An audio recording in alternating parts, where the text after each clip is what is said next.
steel industry in the UK that we are very well aware of the importance of British Steel and the Scunthorpe site and associated sites as well, and we are doing all we can to make sure we keep that operation going. Tice. Thank you, Madam Deputy Speaker. We all know that steel is a critical national industry, in particular the ability to make primary steel. The Chinese might be giving up on British steel, but the British people do not want to give up on British steel, and nor should we allow the final 2 blast furnaces to close. So can I urge the Minister, take this not as a negative, but it's an opportunity to be positive. So take British steel into public ownership and create a long-term, 20 to 30-year positive plan to invest in steelmaking for British industry and for our defence industry. We are very much, through our plan for steel and the £2.5 billion that we have to invest in the steel industry, aiming to do exactly that, to keep the industry going. I would invite the honourable gentleman to go and see some of the other sites around the country where we have electric arc furnaces in operation as well, because they're not that different from blast furnaces. They're still, massive buildings melting and making the steel, and but in a much more efficient way. The problem we have with Scunthorpe is that the blast furnaces are very old and they will need huge amounts of money spent on them. And of course, British Steel are losing £700,000 a day on Scunthorpe. But look, this isn't about ideology or particular political beliefs. This is about economics and making sure we protect our country and provide the defences that we need and make sure we are as secure as we possibly can be in a changing world. So on that, I agree with you. Eric Twigg. Thank you, Madam Deputy Speaker. Can I thank my honourable friend for the statement? Of course, I know she's doing all she can on this issue. It is clear we cannot have a defence industrial strategy unless we have our own primary steel-making facilities. Clearly, we can't let these furnaces close. I was interested to hear what the Minister said about having various meetings amongst Whitehall and with the Treasury.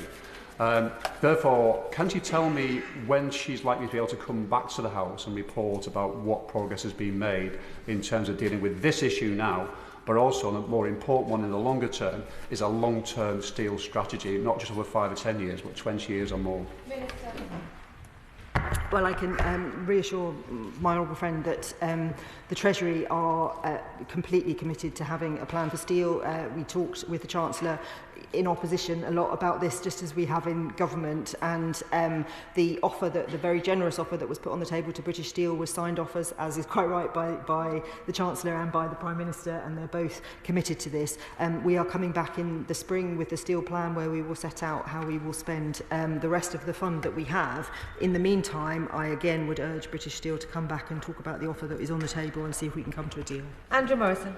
Thank you, Madam Deputy Speaker. Given the geopolitical uncertainty ushered in by the new American administration and America and China's attitude to net zero, will the Minister assure the House that in making decisions on the future of critical national infrastructure that touches upon the defence of this country, such as the extraction of shale gas and the continuance of blast furnaces producing virgin steel, she will be very, very careful about doing anything that would reduce this country's capability of standing on its own 2 feet? Yeah.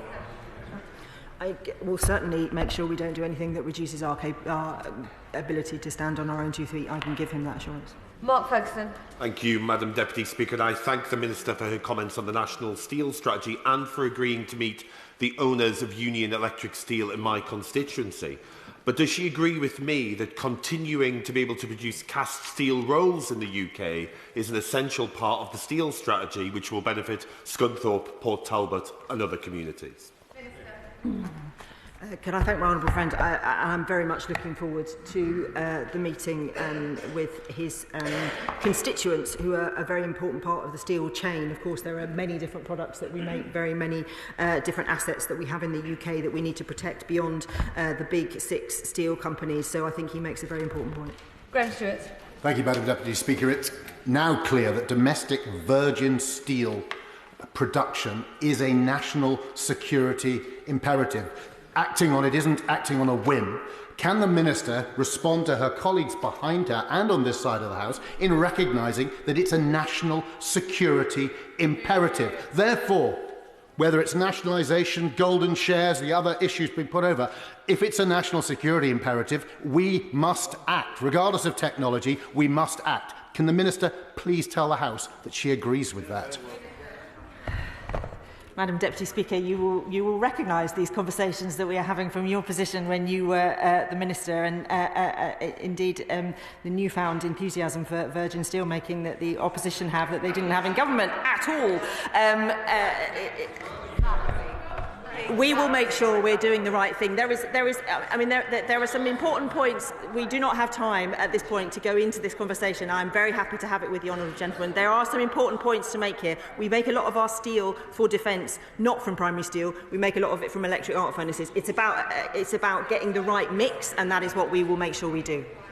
Chris Vince. Thank you, Madam Deputy Speaker, and I thank the Minister for her answer to the UQ. Last week I visited British Offsite, whose CEO actually has from my constituent Harlow, about the innovative house building they're doing and techniques that do require a lot of steel, although I have to say use it very efficiently. Can I ask the Minister what meetings she has had with house builders, as well as rightly said the defence sector, as part of the government's steel strategy?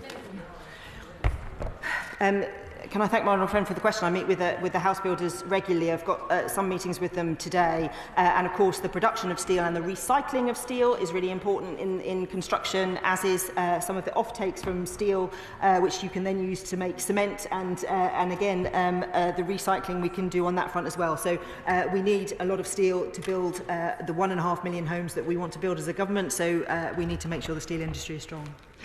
Final question, Jim Shannon. Thank you, Madam Deputy Speaker. Minister, I thank the Minister first of all for her answers to the questions, and we all share the frustration that the Minister has, and we all have, about the process at this moment in time. The news that the government's offer of funding to retain jobs in Scunthorpe is to be rejected certainly outlines the difficulties in having British businesses no longer owned by those who have an interest in British jobs.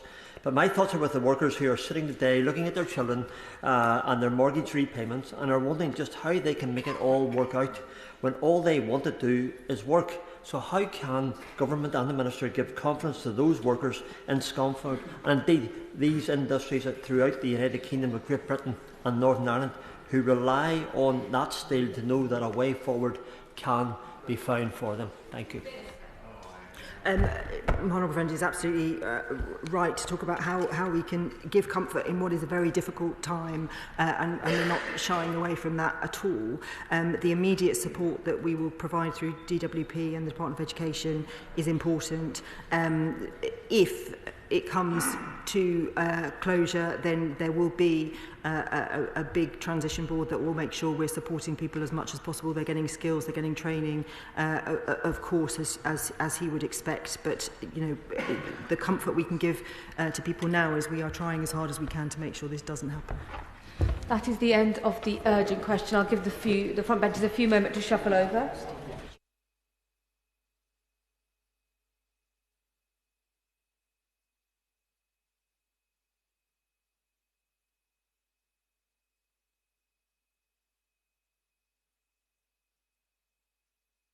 I'll begin with business questions. Shadow Leader of the House, Justin Norman. Thank you very much, Madam Deputy Speaker. Will the Leader of the House give us the forthcoming business? House. I shall. The business for the week commencing the 31st of March includes Monday the 31st of March, consideration of Lord's messages to the non-domestic ratings and multiplier and private schools bill, followed by remaining stages of the Institute for Apprenticeships and Technical Education, Transfer of Functions, etc. Bill, Lords. Tuesday the 1st of April, if necessary, consideration of Lord's messages, followed by second reading of the Product Regulation and Meteorology Bill, Lords.